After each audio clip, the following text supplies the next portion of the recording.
What is up, team? Welcome back to the Red Storm Rapid Reaction Podcast. I'm Pat Kane. St. John's just got a nice victory over Butler, 77-61. That's the good news. The bad news is I finally lost my heartbreak insurance bet.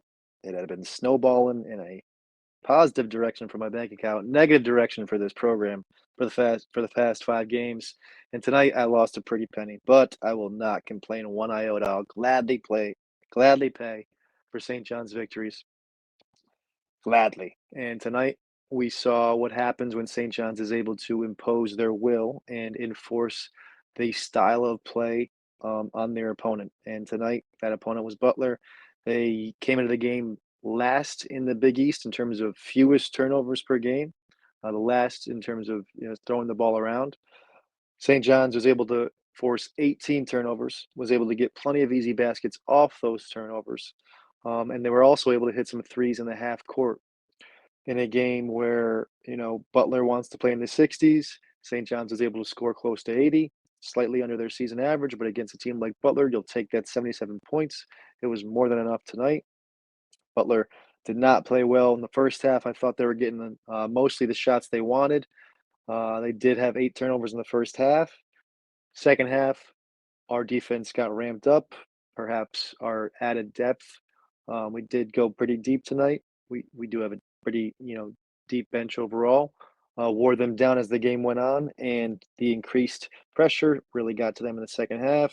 We continued to force turnovers, got some steals. Both Posh, Curbelo were leading the charge there, had a handful of steals with a handful of fast break layups that ensued. We were able to stretch our lead out. It was up by 10 or so points for the majority of the second half. Ended up winning by 16 points in a game that was never really close, aside from 1 or 2 times when Butler had a chance to cut it to 6 or 7 points on missed opportunities by them. This was a game St. John's really needed, a win they really needed, a confidence boost they really needed, perhaps an opponent they really needed.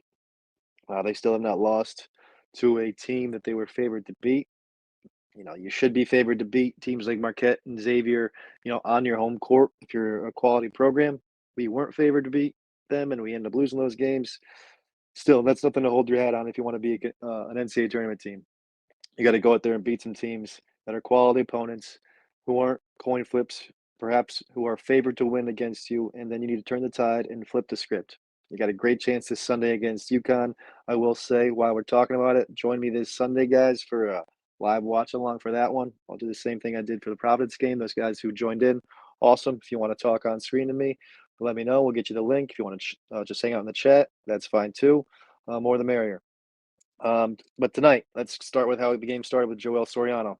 I know he made his first 4 shots. I'm not sure when he missed his first one, but maybe 6 or 7 shots in a row. Of a unique variety tonight. A couple mid-range jumpers, a couple baby hooks, and of course, some follow-ups and some alley-oops. Let's make note of a first half, a couple positives on the coaching angle.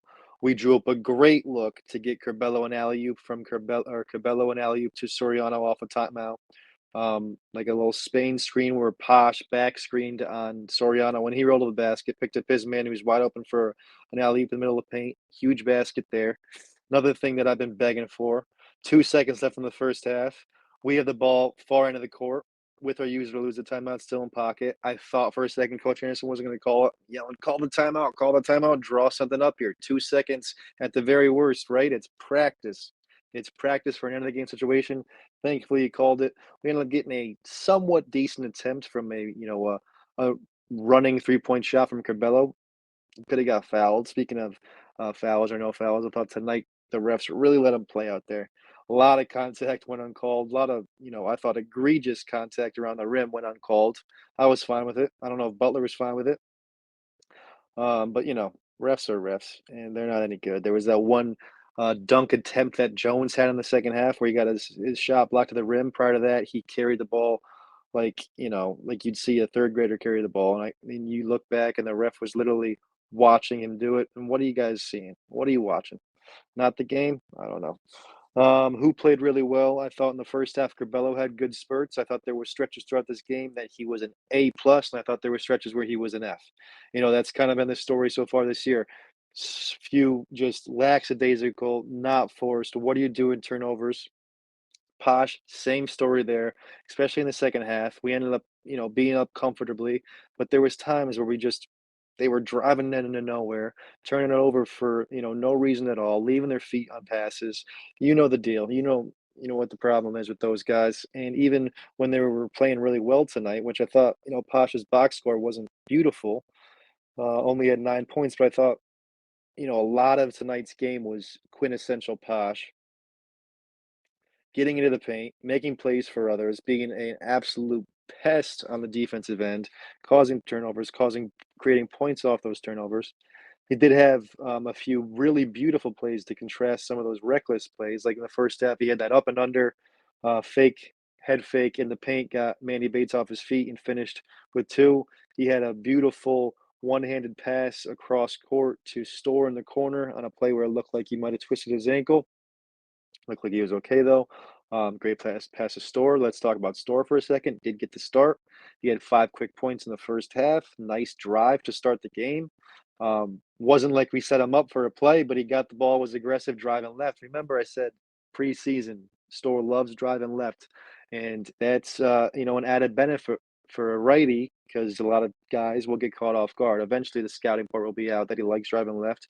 But he favors the left side of the court, attacking left, and that's good. I mean, he can get to the rim. He got there 3 or 4 times tonight. Finished at least two of those times. Had a two threes, leaked out for an and one basket in the second half. Also had a couple plays where I thought he played good defense, forcing tough shots. One a guy made, another one he forced a pass.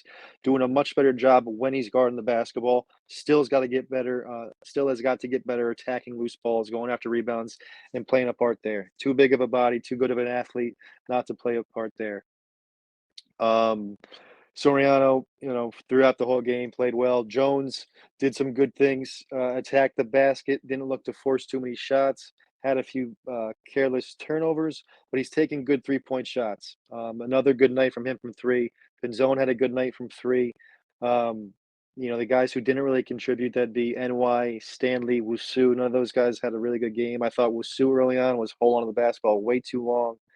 Um, I thought NY took a terrible contested three in the first half for no reason at all except just to take one. Stanley took a bad contested turnaround jumper in the paint, and then had a careless, crappy foul trying to fight through a screen instead of just working around it. He just pushed the guy out of there. Um, Sloppy, lazy play there. Usually not a lazy thing with him, so that was surprising. King had a nice stretch in the first half, got in, hit a three, played some good defense. When he came in, I had marked it down. When he came in, I think we were up four, and then when we left, we were up six. King wasn't in for very long, but we had a good little stretch of play.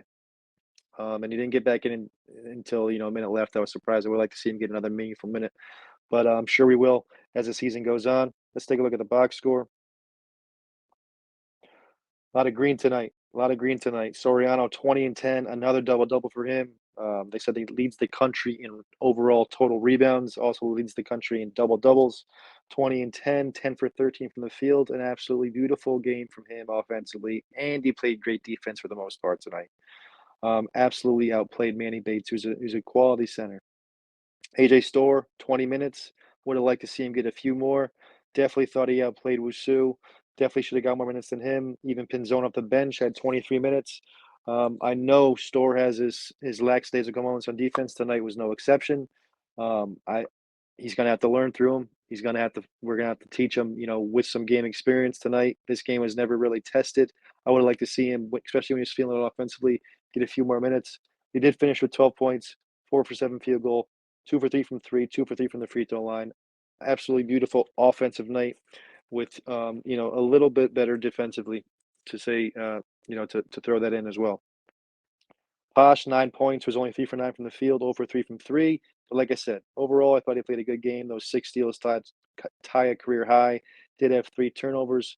Played well. Played well. Gotta limit those careless turnovers and then be a little bit more of a threat from three. But he's getting closer to where we want him to be. Closer, closer. He's not there yet, but closer. Jones, 8 points off the bench, 2 for 3 from three. That's that consistency I'm talking about and limited attempts. That's good.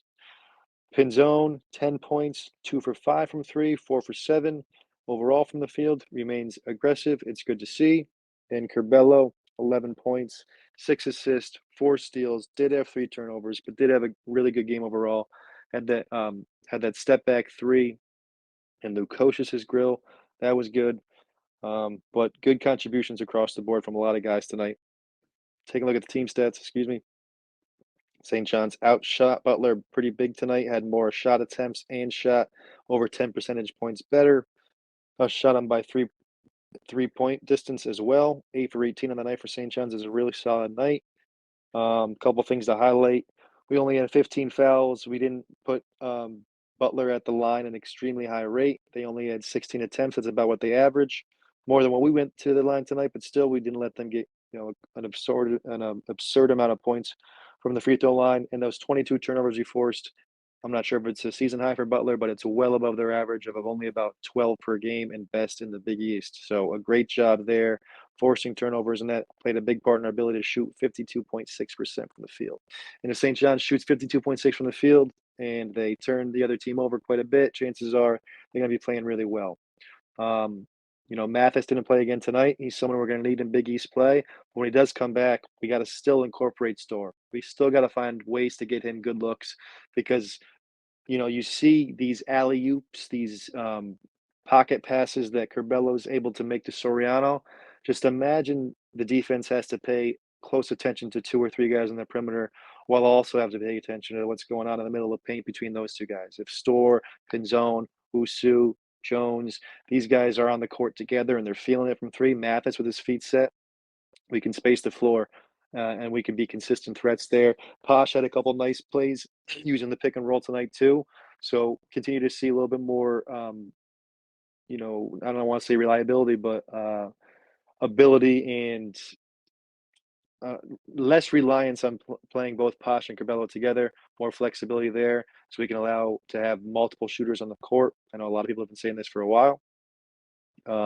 Defensively, those two are both really good defensively. There will be times when playing them together is the move, but with the quadra or the quadri, whatever word I'm trying to think of, the gaggle of wings we have, Pinzone, Store, Wusu, Mathis, who can all contribute in multiple ways. I think playing those 2 guards less together, that being Pasha and Gabello, less together, and allowing more room for those 4 guys to get multiple spots on the court, especially Store, Pinzone as shooters, getting them more acclimated defensively. They've got to get better, but more acclimated defensively will allow us to have better offensive production, specifically when we need to score in the half court. I'm not so worried about our total points scored or how many we finish up in a game.